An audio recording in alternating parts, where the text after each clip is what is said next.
కాకి the Bengal chapter 2022లో కాకి the BR chapter వచ్చిందిగా, దానికి ఇది స్టాండ్ అలోన్ సీక్వెల్ అన్నమాట. అంటే దానికి దీనికి అసలు సంబంధమే లేదు. కాకి ద బిఆర్ చాప్టర్ లో బిఆర్ తీసేసి బెంగాల్ పెట్టారు. బెంగాల్ పెట్టి fresh caste and plot line తో కంప్లీట్ గా వేరే అన్నమాట. 2022లో ద బిఆర్ చాప్టర్ క్రియేట్ చేసిన నీరజ్ పాండే దీన్ని కూడా క్రియేట్ చేశారు. అది బాగుంటది, చూడకపోతే అది కూడా చూడండి ఒకసారి, బాగుంటది. ఇప్పుడు ఈ బెంగాల్ చాప్టర్ ఎలా ఉంది అనే విషయానికి వస్తే మొత్తం 7 ఎపిసోడ్స్, ఒక్కొక్కటి అరౌండ్ 50 to 55 మినిట్స్, అంటే మొత్తం 6 అవర్స్. ఈ 6 అవర్స్ రన్ టైమ్ తో అసలు ఎలాంటి ఇంట్రెస్టింగ్ గానే లేని రైటింగ్ అండ్ ఎగ్జిక్యూషన్ తో సంపి నూకారు. లిటరల్లీ కంప్లీట్ చేయడానికి నేను పడ్డ తిప్పలు అంతా ఇంత కాదు. ఫస్ట్ ఎపిసోడ్ కే ఇక నా వల్ల కాలేదు. ఇక 7 ఎపిసోడ్స్ లాగారు కదా, గంటలు లాగారు, భరించలేక సచ్చ. 2000 ఇయర్ లో ఒక ఐపీఎస్ ఆఫీసర్ వెస్ట్ బెంగాల్ లోని గ్యాంగ్స్టర్స్ ని, పొలిటికల్ కరప్షన్ ని ఎలా క్లియర్ చేశాడు, ఎలా అడ్డుకున్నాడు, ఏమేం జరిగింది ఏంటి అనేది ఇందులో చూస్తారు. మెయిన్ గా రైటింగ్ ఎంత డమ్ ఉందంటే అసలు పడుకోవడం కాదు కదా, కంప్లీట్ కోమాలకి వెళ్ళిపోయింది. అసలు ఎలాంటి ఇంట్రెస్టింగ్ గానే లేదు రైటింగ్ అయితే. అసలు ఏం లేదు ఇక్కడ. ఐపీఎస్ వచ్చి పొడవడానికి, గ్యాంగ్స్టర్స్ అన్నారు ఎక్కడ,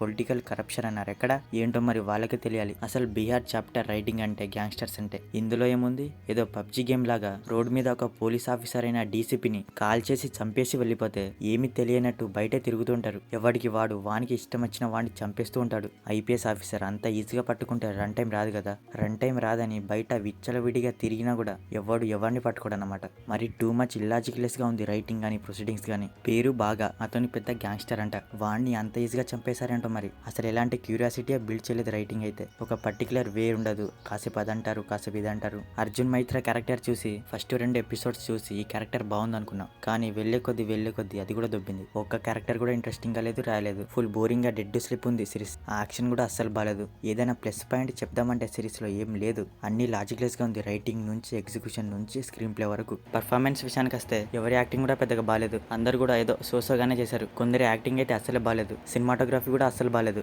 బీజిఎం, సాంగ్స్ అని బొక్కలో ఉన్నాయి. మొత్తానికి కాకి ద బెంగాల్ చాప్టర్ నాకైతే మాత్రం అసలు ఏమాత్రం ఇంట్రెస్టింగ్ గానే లేని ఫుల్ బోరింగ్ చాప్టర్ ఇది. సిరీస్ అయితే తెలుగులో నెట్ఫ్లిక్స్ లో స్ట్రీమింగ్ అవుతుంది. No adult scenes, no bad language. So మరి ఇది కాకి ద బిఆర్ చాప్టర్ రివ్యూ గురించి. మరి సిరీస్ చూసాక మీకేమనిపించింది అనేది మా కామెంట్ సెక్షన్ లో షేర్ చేసుకోవడం మాత్రం మర్చిపోకండి. మీకు కనుక మా రివ్యూ నచ్చితే దయచేసి మన ఛానల్ ని సబ్స్క్రైబ్ చేసుకోండి. Okay, next video. Thank you.